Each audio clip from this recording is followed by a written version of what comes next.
हे भगवान, दुख का खत्म नहीं होता बे। तो आज इस वीडियो में मैं आपको कुछ टेक्निकल पॉइंट्स बताऊंगी, मतलब कुछ प्रोसीजरल एस्पेक्ट बताऊंगी। क्योंकि अगर ये सारे प्रोसीजर एक पुलिस ऑफिसर फॉलो नहीं करता है इन्वेस्टिगेशन के दौरान, तो मैजिस्ट्रेट उसको कोर्ट में बुलाकर, यार भैया धीरे से ओके, तो जोक्स अपार्ट, एक्चुअली अगर ये सारे पॉइंट्स पुलिस ऑफिसर फॉलो नहीं करता है तो उसको बहुत डांट सुनना पड़ता है मैजिस्ट्रेट के पास से। कब से नौकरी कर रहे हो तुम? क्या जितनी नौकरी कर चुके हो इसी प्रकार से करिए नौकरी तुमने? बहुत दिन ये 3 फुट रह नहीं पाएंगे। हमने आपके बड़े ऑफिसर को बोल दिया। ये जो हरकत करी है आपने इस केस में, आप देख सकते हो यूट्यूब पर बहुत सारे वीडियोस वायरल होते हैं जहां पर एक मजिस्ट्रेट एसपी को या फिर एक आईएएस ऑफिसर को कोर्ट में बुला करके डांट लगाते हैं। ये सब वीडियोस तो आप जम करके देखते हो, पर कभी सोचे हो ऐसा क्यों होता है? तो let me tell you one thing, एक क्रिमिनल लॉयर को सबसे पहले पुलिस से भी पहले प्रोसीजर जानना पड़ता है, आखिर पुलिस कैसे इन्वेस्टिगेशन करता है। अगर एक लॉयर को नहीं पता है तो कोर्ट में जा करके वो लॉयर केस नहीं लड़ सकेगा। एक पुलिस ऑफिसर को सब कुछ डेफिनेटली पता है, कौन सा प्रोसीजर फॉलो करना है। एक कॉग्निजेबल ऑफेंस होने पर, एक नॉन कॉग्निजेबल ऑफेंस होने पर उनको भली भांति पता है। और सबसे इम्पोर्टेंट बात, जो दिमाग लगाना पड़ता है उससे कहीं गुना ज़्यादा एक लॉयर को लगाना पड़ता है कोर्ट में केस को साबित करने के लिए। और अगर ये सारा पॉइंट्स आपको नहीं पता है तो आपका एल लग गए। तो स्वागत करती हूँ आप सभी का हमारे चैनल डिकोड द लॉ में।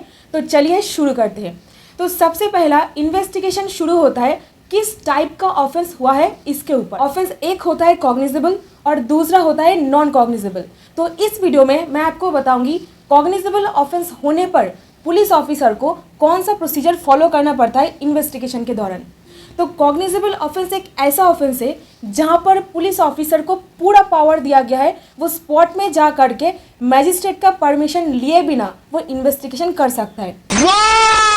और ये जो पावर है पुलिस ऑफिसर को अभी ही नहीं मिला है। Section 156 of the code of criminal procedure के तहत पुलिस ऑफिसर को ये पावर दिया गया है, जहां पर एक कॉग्निजेबल ऑफेंस हुआ है। कॉग्निजेबल ऑफेंस मतलब कॉग्निजेबल केस, ठीक है।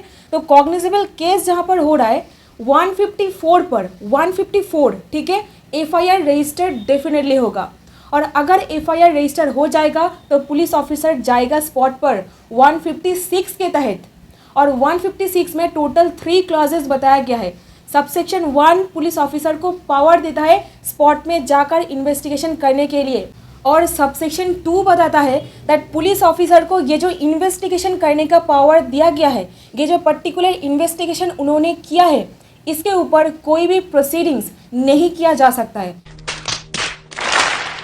ये पुलिस ऑफिसर को एक प्रोटेक्शन देता है, ठीक है। थर्ड क्लॉज जो है 156 क्लॉज 3 ये बताता है that magistrate under section 190 of the code of criminal procedure cognizance ले सकता है कोई ऑफेंस का, ठीक है। तो सपोज अगर ऐसा भी कोई सिचुएशन अराइज हो जाए जहाँ पे पुलिस ऑफिसर एफआईआर तो ले लिए है बट इन्वेस्टिगेशन नहीं कर रहे, तब आपको ये 156 सबसेक्शन 3 जो है इसके तहत मैजिस्ट्रेट के पास जा करके एक एप्लीकेशन डालना पड़ता है। मैं ये डिटेल में वीडियो बना के रखी हूँ जहाँ पे पुलिस ऑफिसर आपका एफआईआर रजिस्टर नहीं करना चाहेगा, या फिर एफआईआर ले लिए है बट इन्वेस्टिगेशन नहीं कर रहे हैं, या फिर सही से इन्वेस्टिगेशन नहीं कर रहे हैं, तब आप ये सारे जो प्रोसेस मैं ये वीडियो में बता के रखी हूँ एक साधारण इंसान भी कर सकते हैं। तो इसीलिए यहीं पर मैं आपको बताना चाहूँगी, अगर ये सारे नॉलेज आपके पास रहेगा तो आप एक पावरफुल इंसान बनोगे।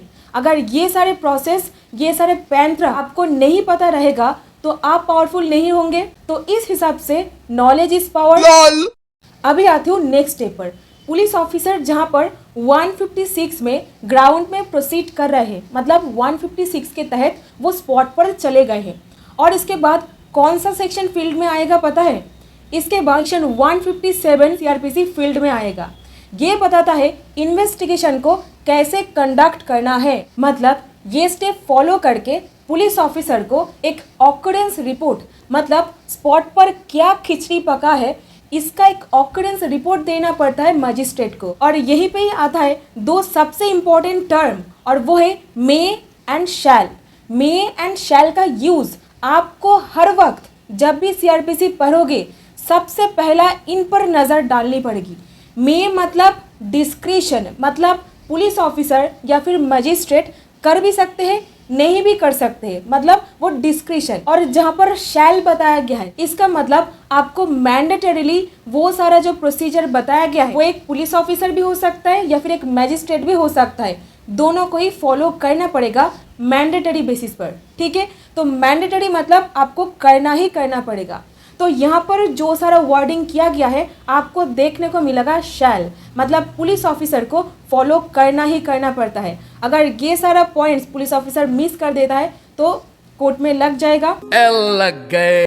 और अभी आती हूँ क्लॉज 2 पर। जो सारा फॉर्मेलिटीज़ पुलिस को दिया गया है, अगर वो फॉर्मेलिटीज़ वो फुलफिल नहीं करता है या फिर परफॉर्म नहीं करता है, तब पुलिस ऑफिसर को एक रीज़न देना पड़ेगा दैट क्या रीज़न है आप ये सारे स्टेप फॉलो नहीं किए हो। ठीक है, और अभी आती हूँ नेक्स्ट स्टेप, और वो है सेक्शन 159। सेक्शन 159 बताता है दैट मैजिस्ट्रेट को पूरा पावर दिया गया है कोई प्रीलिमिनरी इंक्वायरी या फिर प्रीलिमिनरी इन्वेस्टिगेशन अगर वो चाहे तो कंडक्ट कर सकते हैं। तो यहाँ पर आपको पता लगना चाहिए सेक्शन 157 के बाद सेक्शन 159 आता है। ठीक है, मतलब ये दो सेक्शन को एक साथ पढ़ा जाता है, तो इसीलिए सेक्शन 157 रेड विथ सेक्शन 159 भी बोला जाता है। और इसके बाद फील्ड में आता है सेक्शन 158। सेक्शन 158 सीआरपीसी बताता है जो सारे इन्वेस्टिगेशन अब तक पुलिस ऑफिसर ने किए हैं, मतलब स्पॉट पे गया है, इसका सर फूट गया है, पैर टूट गया है, मतलब क्या हुआ है, जो सारा डिस्कवरी वो किया है, उन सब के बारे में जो रिपोर्ट्स है वो स्टेप बाय स्टेप उनको प्रिपेयर करना पड़ेगा और प्रिपेयर करके मैजिस्ट्रेट के पास भेजना पड़ेगा। Report how submitted.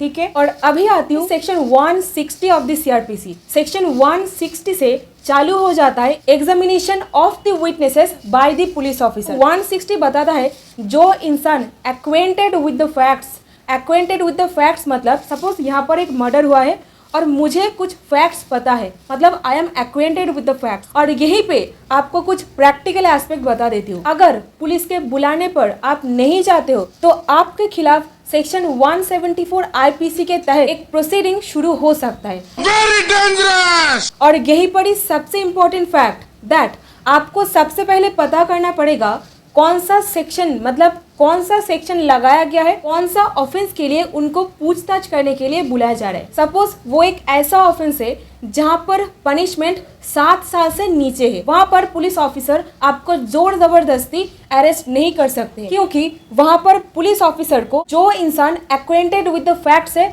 उनको एक 41A सीआरपीसी इसके तहत एक नोटिस देना पड़ता है। तो आप न्यूज़ पर सुने होंगे दैट 41A नोटिस पर उनको बुलाया गया है, मतलब आपको समझ लेना है उस ऑफेंस का पनिशमेंट 7 साल से नीचे है, और अगर 7 साल से ऊपर होगा तो पुलिस ऑफिसर आपको अरेस्ट भी कर सकता है। और ये सारा जो गाइडलाइन है, mandatory guideline Arnesh Kumar versus state of Bihar, ये जो फेमस एक केस है इससे फ्लो होता है। और अभी आती हूँ सबसे इम्पोर्टेंट सेक्शन, और वो है सेक्शन 161।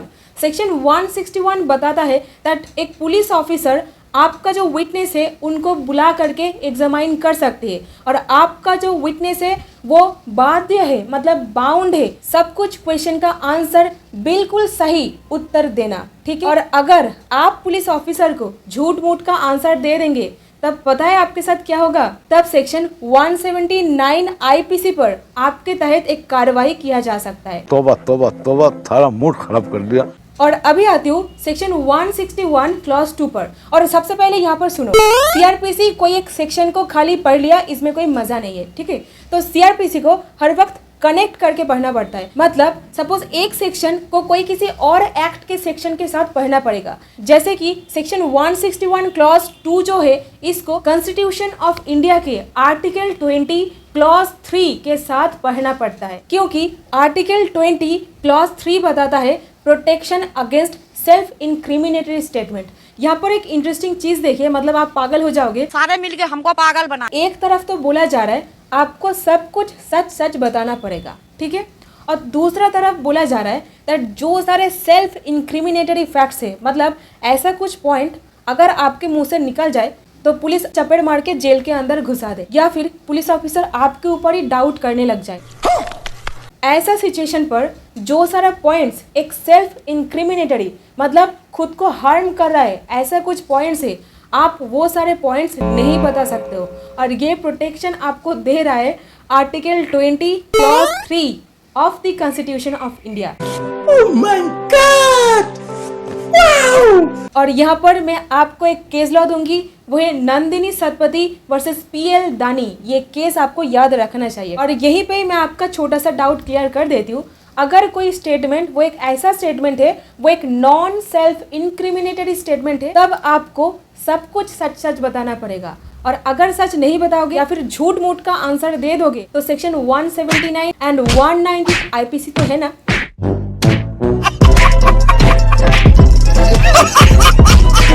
तो रुको जरा, सब्र करो। और अभी सेक्शन 162 बताता है ये सारा का सारा जो स्टेटमेंट है हम लोग कहाँ पर यूज़ कर सकते हैं। ये सारा स्टेटमेंट हम कोर्ट में कोरबोरेशन या फिर कॉन्ट्राडिक्ट करने पर यूज़ कर सकते हैं। इस सेक्शन पर कोई भी सिग्नेचर नहीं होता है, ठीक है। पुलिस ऑफिसर इन्वेस्टिगेशन करने के दौरान कोई भी इंड्यूसमेंट नहीं कर सकता है, नो इंड्यूसमेंट। और ये बताया गया है सेक्शन 163 पर, एंड इसको आपको पढ़ना पड़ेगा section 24 of the Indian evidence act, ठीक है। अच्छा, तो ये सारा जो सेक्शन मैं एक के बाद एक कनेक्ट करके आपको मैं बता रही हूँ ना, आपको ऐसा ही करके जुडिशियरी में भी आंसर लिखना पड़ेगा। और अगर आप प्रैक्टिस कर रहे हो कोर्ट में तब तो आपको डेफिनेटली ये सारे सेक्शन को कॉन्जॉइन करके पढ़ना ही पढ़ना पड़ेगा, ठीक है। अभी सेक्शन 164 बताता है मैजिस्ट्रेट के पास जबानबंदी के बाद, मतलब मैजिस्ट्रेट जो जुडिशियल कन्फेशन रिकॉर्ड करते हैं उसका बात ये बता रहा है। इस सेक्शन पर जो स्टेटमेंट रिकॉर्ड किया जाता है ये एक सब्सटेंटिव एविडेंस होता है और ये सेक्शन का नेचर है एक सेफ्टी वाल्व की तरह। और ये बोलकर मैं मेरी लेक्चर को यहीं पर खत्म करती हूँ। भैया एक 5 किलो वाला आटा दिला दो भैया। भैया मेरी माँ का तबीयत खराब है भैया, ऐसा इंसान नहीं हूँ भैया। आपका दिल जो देना होगा दो, वरना लाइक करो फॉलो करो। कर दो यार, एक बच्चे का बात नहीं मानोगे।